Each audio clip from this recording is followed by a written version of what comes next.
आपको प्रभु यीशु की कृपा और शांति से नमस्कार करता हूँ। भगवान आपके जीवन को आशीर्वाद दें।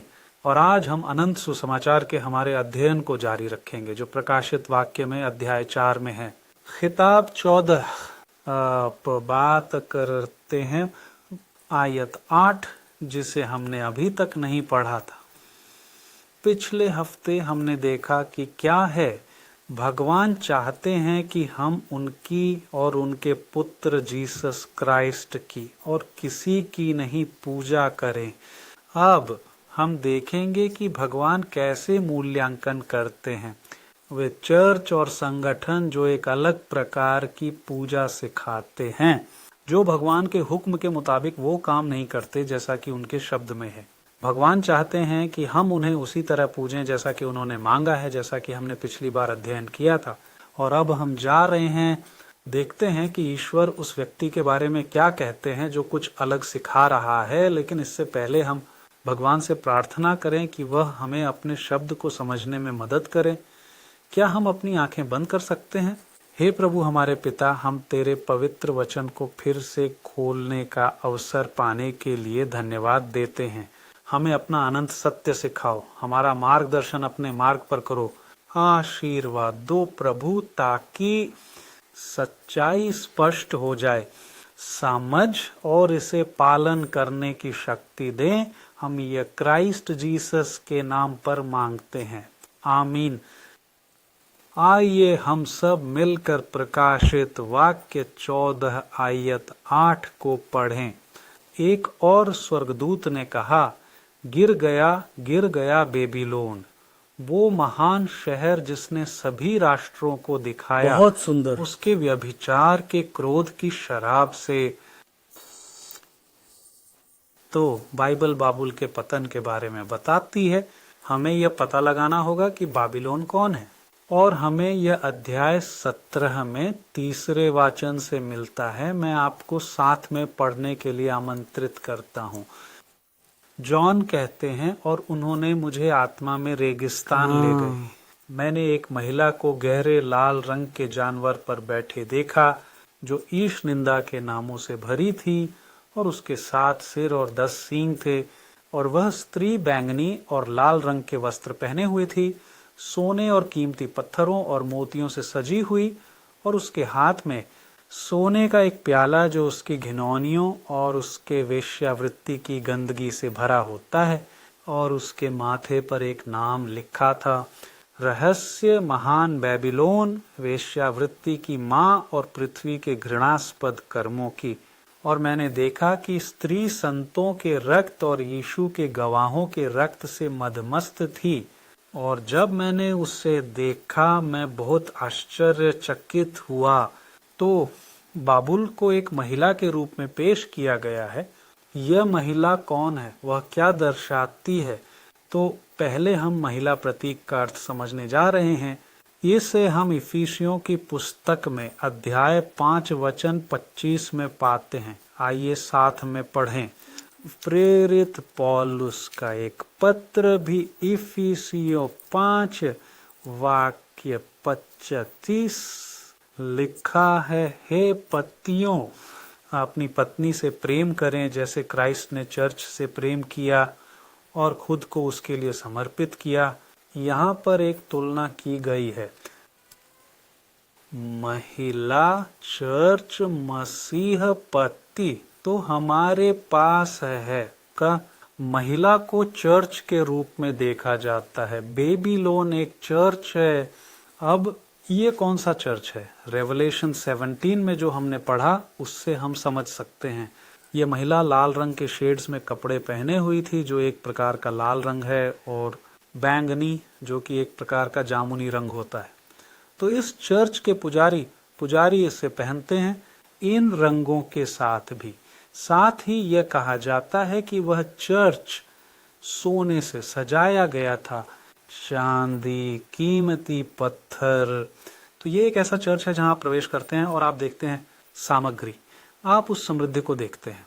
इसके अलावा ये भी देखा गया था कि उसके पास एक स्वर्ण प्याला था, सोने का प्याला हाथ में। तो ये चर्च एक ऐसा चर्च है जहां पुजारी पूजा की रस्म के दौरान सोने के प्याले को उठाता है।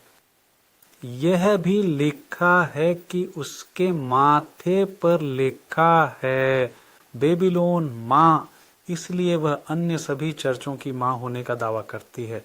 वह मानो जीसस के इतने सारे साक्षियों के खून से नशे में थी जिन्हें उसने मार डाला। अब इतिहास दिखाता है कि केवल एक ही चर्च है जो इन सभी योग्यताओं में फिट बैठता है, जो कि रोमन कैथोलिक चर्च है। मध्य युग में वह किसी की मौत का कारण बनी। करीब 10 करोड़ लोगों की संख्या की गणना की जाती है।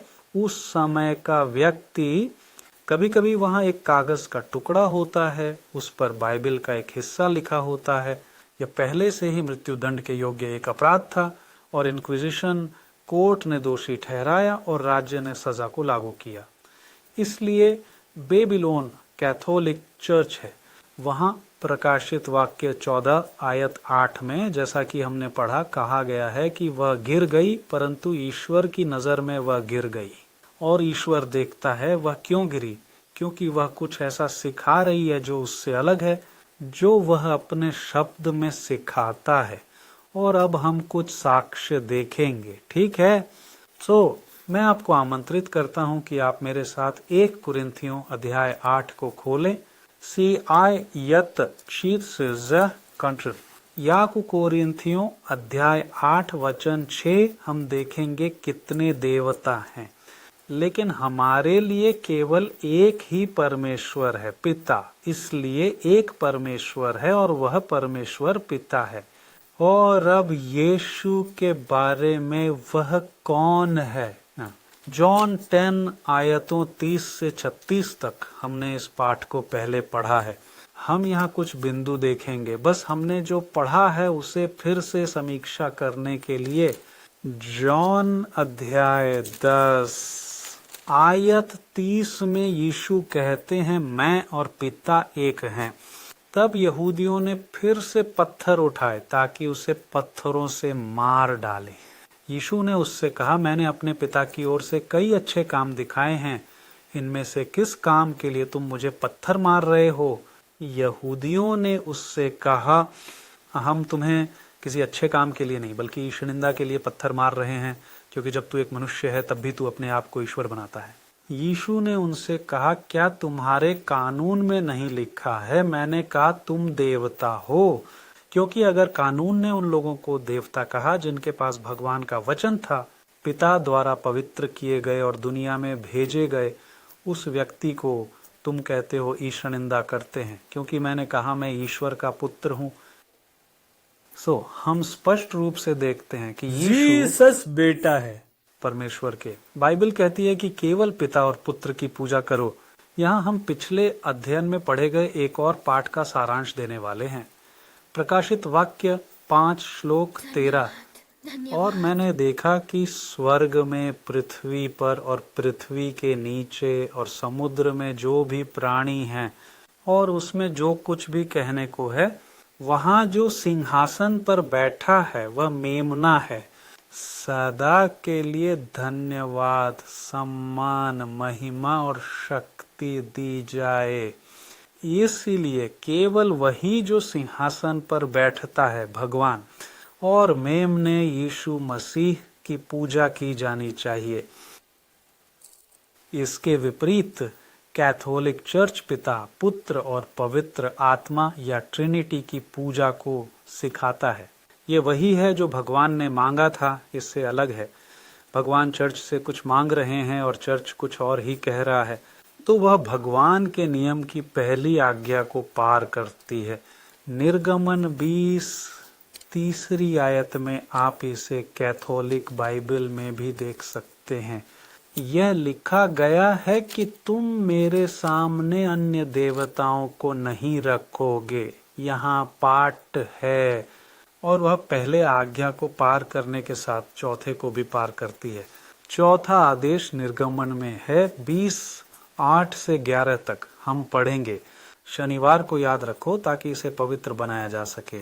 6 दिन तुम काम करोगे और अपना सारा काम करोगे, लेकिन सप्ताह का 7वां दिन प्रभु तेरे ईश्वर का शनिवार है। तुम कोई काम नहीं करोगे, न तुम्हारा बेटा, तेरा पुत्र, न तेरी पुत्री, न तेरा दास, न तेरी दासी, न तेरा पशु, न तेरा विदेशी जो तेरे द्वारों के भीतर है, क्योंकि 6 दिनों में प्रभु ने आकाश और पृथ्वी, समुद्र और आकाशों की रचना की और उसमें मौजूद सब कुछ, और 7वें दिन उसने विश्राम किया। इसलिए भगवान ने शनिवार और आज के दिन को आशीर्वाद दिया। तब हम देखते हैं कि बाइबल हमें शनिवार को विश्राम दिवस के रूप में मानने का आदेश देती है, पर कैथोलिक चर्च रविवार को मानने की शिक्षा देता है। यह कैथोलिक कैटेकिज्म में है। कहा जाता है रविवार और त्योहारों का पालन करना चर्च का आदेश है। तो चर्च ईश्वर ने जो मांगा उसके विपरीत कुछ सिखा रहा है, इसीलिए ईश्वर सही कहते हैं कि वह गिर गई है। लेकिन मैं तुम्हारा ध्यान इस तथ्य की ओर खींचना चाहूंगा। ध्यान दें कि प्रकाशित वाक्य 14 आयत 8 में शब्द गिरा है, वह केवल एक बार नहीं आती। कहा जाता है गिरी गिरी, बेबीलोन दोहराती है 2 बार। ये दिखाता है कि कैथोलिक चर्च ही एकमात्र नहीं है जो गिरा है, उसके अलावा अन्य भी इस गिरावट के आरोप में शामिल हैं। और वे कौन हैं? अदत वह गिरी है क्योंकि वह भगवान के शब्द के विपरीत कुछ सिखा रही है। वे जो उसके साथ या उसके बाद गिरे, लेकिन महत्वपूर्ण बात यह है कि गिरे वे भी हैं जो भगवान के शब्द के विपरीत चीजें सिखाते हैं। खासकर जहां कैथोलिक चर्च का प्रभाव है, वहां वे भी आज्ञाओं को पालन करते हुए नजर आते हैं। इसलिए इस गिरावट में वे सभी चर्च आते हैं जो त्रिमूर्ति को पढ़ा रहे हैं, जो बाइबल के अनुसार नहीं है। हमने पहले ही देखा है, केवल पिता और पुत्र की पूजा करनी चाहिए। रविवार को विश्राम दिवस के रूप में मनाने की शिक्षा दी जा रही है, चौथी आज्ञा के शनिवार के विपरीत के। तब हमें स्पष्ट रूप से समझ आता है कि ईश्वर इन चर्चों से खुश नहीं है और वे अच्छा हमें क्या करना चाहिए जब हम जानते हैं कि उन्होंने इस नुकसान का सामना किया है। मैं आपको मेरे साथ पढ़ने के लिए आमंत्रित करूंगा। प्रकाशित वाक्य अध्याय 18 श्लोक 1 से 5 तक। और इन बातों के बाद मैंने देखा एक और स्वर्गदूत नीचे आते हुए, जिसके पास बड़ी शक्ति थी, और पृथ्वी उसकी महिमा से प्रकाशित हुई। उसने जोर से आवाज लगाई, कहाँ महान बाबेल गिर गया है और यह शैतानों का बसेरा और हर अशुद्ध आत्मा की शरण स्थली बन गया है, और हर घृणित और अप्रिय पक्षी की शरण स्थली, क्योंकि सभी देशों ने उसके व्यभिचार के क्रोध की मदिरा का सेवन किया है। पृथ्वी के राजाओं ने उसके साथ व्यभिचार किया और पृथ्वी के व्यापारियों ने उसकी भरपूर मिठासों से धनी बने। और मैंने आसमान से एक और आवाज सुनी जो कह रही थी, मेरे लोग उससे बाहर निकल आओ, ताकि तुम उनके पापों में भागीदार न बनो और उनकी विपत्तियों में न फंसो, क्योंकि उनके पाप स्वर्ग तक चढ़ गए हैं और ईश्वर ने उसकी अधर्मिता को याद किया है। ईश्वर की वह अपील जो ईमानदार व्यक्ति के लिए है, आपके लिए, यह गिरी हुई मंडलियों को छोड़ देने के लिए है। और क्यों? क्योंकि ईश्वर के विपत्तियां उन पर आने वाली हैं। ईश्वर जो हो रहा है उससे प्रसन्न नहीं है। भगवान इस बात से बिल्कुल खुश नहीं है कि उन्होंने अपने वचन में एक बात कही थी और चर्च दूसरी बात सिखा रहे हैं, तो वह हमें बुला रहा है, उससे बाहर निकल आओ। और प्रभु की पुकार यही है, क्या आप इन गिरी हुई कलीसियाओं को छोड़ना चाहते हैं? शायद जिस चर्च में आप हैं वो आपके माता पिता या परिवार का चर्च हो सकता है, लेकिन आखिर में आप भगवान का पालन करना चाहते हैं। क्या आप इस चर्च को छोड़कर परमेश्वर के उस लोगों से जुड़ना चाहते हैं जो उनके वचन और सभी आज्ञाओं का पालन कर रहे हैं? यह लोग उस चर्च के हैं जहां से आप ये अध्ययन प्राप्त कर रहे हैं। अंतिम चेतावनी का चौथा देवदूत मंत्रालय।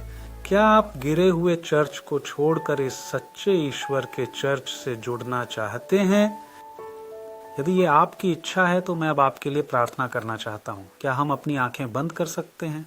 हमारे पिता बने जो हमें अपनी आदतों में ऊंचा उठाते हैं, मैं इस आत्मा के लिए आपसे विनती करता हूँ जिसने अब गिरे हुए चर्चों को छोड़ने का निर्णय लिया है और अपने वफादार और आज्ञाकारी लोगों के साथ मिलकर चले। उसे बंधन तोड़ने की शक्ति दें प्रभु।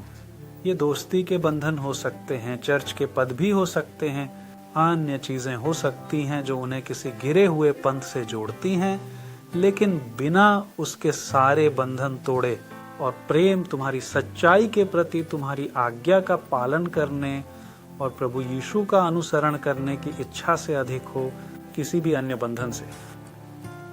हे प्रभु, आज जिस आत्मा ने निर्णय लिया है उसे आपके पवित्र दूत साथ दें और कोई भी उसे प्रभु यीशु के हाथों से छीन नहीं सकता, क्योंकि वह उनकी एक सच्ची भेड़ है। हे प्रभु, हम ये आशीषें मांगते हैं यीशु मसीह के नाम पर, आमीन।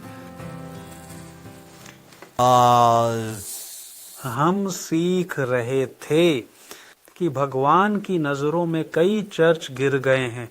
हम सीख रहे हैं कि भगवान हमसे क्या चाहते हैं, आज्ञाकारिता की दिशा में सही कदम उठाने के लिए और अनंत जीवन की ओर जाने वाले एकमात्र मार्ग में, क्योंकि ईश्वर की आज्ञा का पालन किए बिना वास्तविक आशा नहीं हो सकती। मोक्ष का ठोस तरीका।